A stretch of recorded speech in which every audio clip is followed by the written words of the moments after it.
Oke, so skill mikro kita dah tengok. Oke. Wish, tapi banyak juga detail. Kalau nak berjaya ataupun nak faham betul-betul skill mikro ni, tak penting, aku akan tengok balik video tu. Oke, next.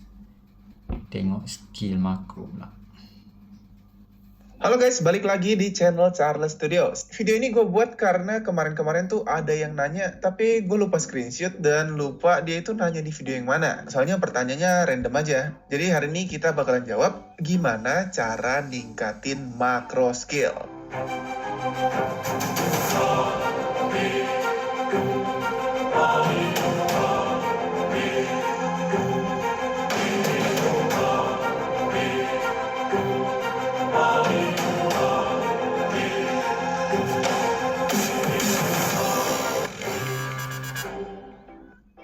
Sebelumnya kita bahas sedikit kulitnya dulu ya, biar yang bingung tuh jadi tahu kita lagi ngomongin apa. Simpelnya, dalam diri gua, kalian, dan kita semua sebagai player mobile, yang di sini tuh poin kita pastinya tentang Mobile Legends, ada dua jenis skill yang kita punya, micro skill sama macro skill. Micro skill itu artinya penguasaan terhadap hero yang kita pakai, sedangkan macro skill itu kemampuan atas penguasaan match secara besar. Sesuai judul pembahasan, kita nggak akan bahas micro skill ya di sini. Kita tuh bakalan ngomongin soal macro skill dan cara ningkatinnya. Kemampuan penguasaan makro skill itu dibagi-bagi ya guys. Ada yang makro skillnya bagus tapi levelnya standar aja, ada yang levelnya lebih bagus, dan ada yang levelnya udah di atas rata-rata atau mungkin udah cocok buat masuk prosin ya, kalau gue boleh agak lebay. Nah, untuk kita-kita yang main Mobile Legends cuman buat push mythic aja sih, menurut gue sampai level bagus aja udah cukup. Nggak perlu sampai berlebihan banget. Nah, untuk bisa ningkatin makro skill kalian itu, tentunya kalian harus bisa nguasain hal-hal yang masuk ke dalam makro skill itu sendiri. Makro skill dibagi jadi dua, ada makro skill secara teori sama makro skill secara praktek. Menurut gue pribadi, makro praktek itu jauh lebih penting daripada makro teori ya. Dan makro teori itu sifatnya kayak tambahan aja. Kalau kalian bisa praktekin makro skill yang bagus tapi teorinya kurang, ya masih oke. Tapi kalau teori kalian oke, sedangkan praktiknya kurang, kan malah repot ya. Tapi jangan salah paham dulu ya. Maksudnya teori sama praktek di sini tuh bukan bisa ngomong tapi pas main badut. Salah. Simpelnya makro skill secara praktek di sini tuh harus dikuasain dulu. Kalau secara praktek udah bagus, baru naikin level kalian ke makro skill dengan nambah pengetahuan makro secara teori. Jadi kalau prakteknya masih belum bagus, ya tentunya belajar prakteknya dulu. Maksudnya makro skill secara teori di sini tuh pengetahuan dari si player soal hal-hal yang ada di dalam match. Yang di sini tuh lebih bikin manajemen waktu kalian jadi efisien. Hal-hal yang harus kalian tahu secara teori yang menurut gue masih perlu kalian pelajarin itu sebenarnya nggak terlalu banyak. Mulai dari buff itu muncul detik keberapa, turret itu shield kuningnya ini bertahan berapa menit, turtle sama lord muncul di detik keberapa, terus kalau udah dieliminasi bakalan muncul lagi di detik keberapa, lord dapat peningkatan kemampuan di menit berapa, dan hal-hal teknis secara umum yang tentunya berpengaruh sama pertandingan nanti. Jadi kalau sampai di sini kalian udah tahu, menurut gue ya udah cukup, nggak perlu sampai terlalu jauh lagi, cukup.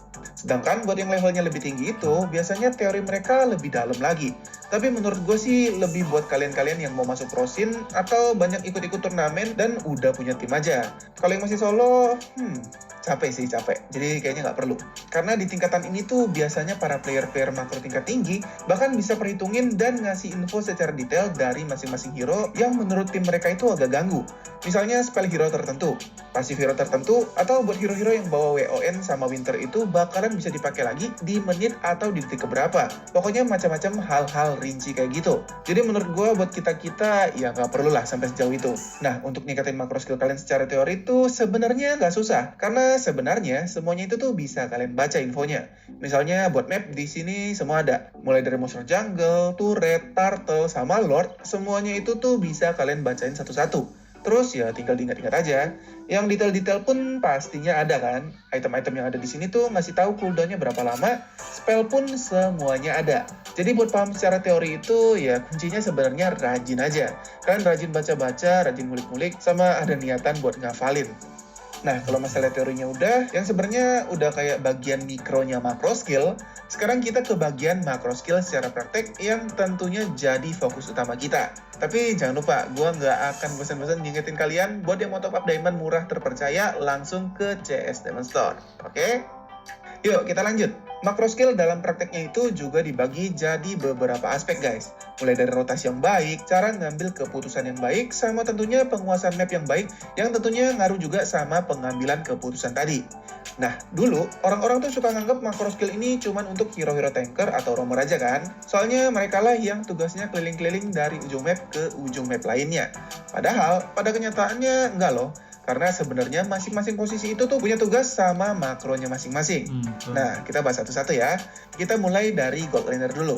Buat gold laner yang paling harus diperhatiin tuh apa sih? Satu, biasanya hero-heronya tuh hero-hero marksman atau hero-hero yang butuh item dulu baru sakit. Makanya posisinya di gold lane biar dapat gold lebih banyak.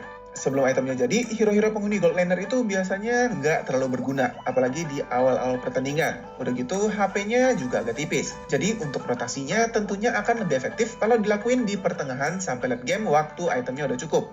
Dan untuk positioning pastinya butuh perlindungan dari hero lain supaya hidupnya juga lebih aman. So, penguasaan map sebagai hero gold laner itu ya paling kalian harus rajin lihat map. Apakah musuh yang ada di lane kalian itu cuma satu, terus di lane lain itu ada orang atau enggak? Kalau musuh-musuh di lane lain juga hilang, ya berarti kalian harus ngambil posisi yang lebih aman. Sedangkan buat XP laner rotasinya agak beda. Early game karena XP lane itu punya posisi yang dekat sama turtle, jadi kalian juga nggak bisa fokus di lane kalian aja. Pastiin kalian lagi turtle, kalian itu harus bantu. Atau kalau kalian lagi main factory yang punya rotasi cepat, terus udah selesai bersihin lane, kalian juga bisa main-main ke mid atau semacamnya. Itu juga udah termasuk macro skill. Mata kalian tuh harus rajin ngelirik-lirik ke map kecil, kapan bantu-bantu tim yang ada di tengah, kapan harus periksa-periksa hutan, sama kapan waktu yang tepat buat masuk waktu team fight. Mid laner harus tahu situasi yang tepat, tetap belain minion di lane, lepasin buat rotasi, bantu teman satu tim yang lagi di geng, atau harus relain turret untuk dirontokin sama musuh. Itu juga hitungannya macro skill dari hero mid laner. Buat jungler harus tahu, mending war apa objektif?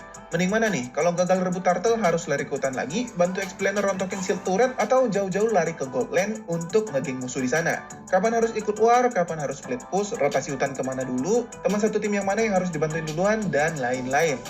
Sedangkan buat tanker yang biasanya posisinya jadi roamer, kalian itu harus bisa nentuin siapa yang mau kalian jaga duluan.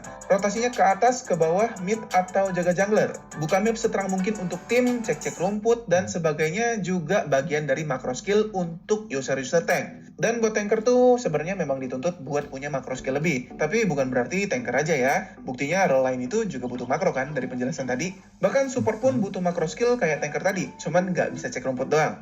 Jadi anggapan buat macro skill hanya untuk roamer itu menurut gua agak kurang tepat. Semua hero dan semua role itu butuh makro. Bahkan beda hero itu rotasinya juga bakalan beda. Jadi ya bisa dibilang makro tiap hero itu beda-beda. Cuman kalau udah terlalu detail per hero itu nanti malah geser ke mikro, malah beda haluan kita.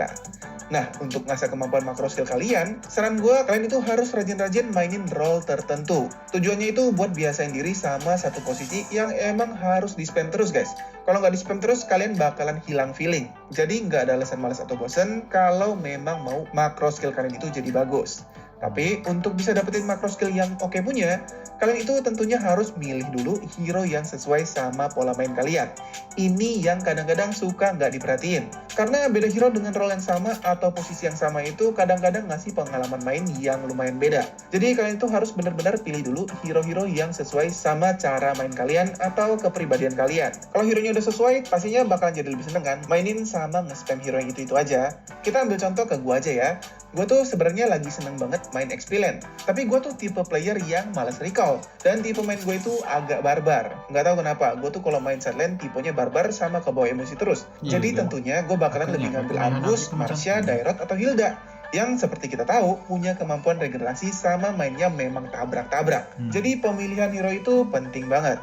Nah, selama kalian main hero-hero tertentu, kalian itu harus kenal juga hero yang kalian pakai itu cocok di combo sama siapa. Tipenya itu team fight atau split push. Karena semua itu tuh bakalan berpengaruh sama timing pengambilan keputusan kalian waktu lagi main dalam match. So, ini juga harus diperhatiin. Selanjutnya, selama pertandingan, kalian itu harus perhatiin terus benda kecil yang ada di atas sini. Map ini tuh bagian terpenting buat kalian bisa punya makro yang bagus. Beda sama player-player mabar yang komunikatif, kita anak-anak solo itu kebanyakan mainnya cuma pakai isyarat-isyarat yang dikasih sama Muntun kan. Paling banter juga kalau rajin kita ketik.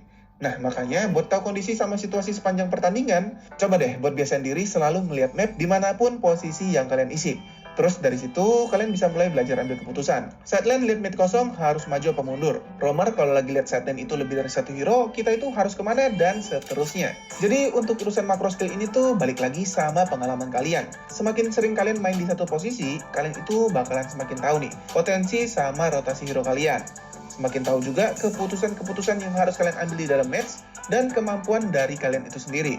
Jadi nggak usah terlalu pengen bisa all roll guys. Karena fokus di posisi atau di role tertentu aja pastinya bakalan bikin skill kalian meningkat lebih cepat. Lagian percaya deh, kalau kalian udah tekunin di satu posisi, kemampuan kalian di posisi lain itu bakalan lebih tumpul. Karena ya nggak terbiasa lagi. Makanya pro player pun sejago-jagonya mereka tuh tetap jarang banget kan kalian lihat tuker-tuker posisi. Karena ya memang gitu seharusnya. Biar kita jago di satu titik, ya harus fokus kuncinya. Dan yang terpenting terakhir sama menurut gue itu bisa dibilang ngaruh banget sama makro skill kalian yang harus dilatih itu pengendalian emosi. Jangan terlalu gampang kepancing emosi atau terlalu barbar. Karena kalau kalian terlalu gampang kepancing, sejago-jagonya skill kalian, permainan kalian bakalan tetap berantakan guys. Oke, jadi itu tadi sedikit tutorial nambah kemampuan makro atau makro skill kalian. Mudah-mudahan bermanfaat dan bisa kalian terapin. Seperti biasa, karena pembahasan gue udah selesai, berarti sekarang waktunya gue harus pamit. Thanks for watching, salam solo public, and see you again in my next videos. Bye-bye.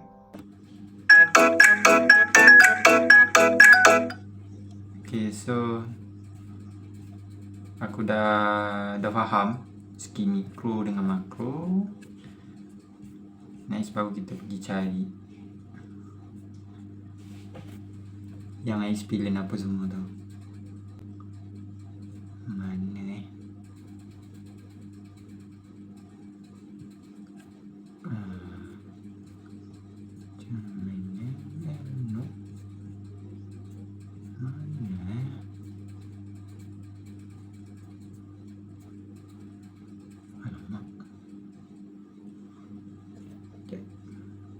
history.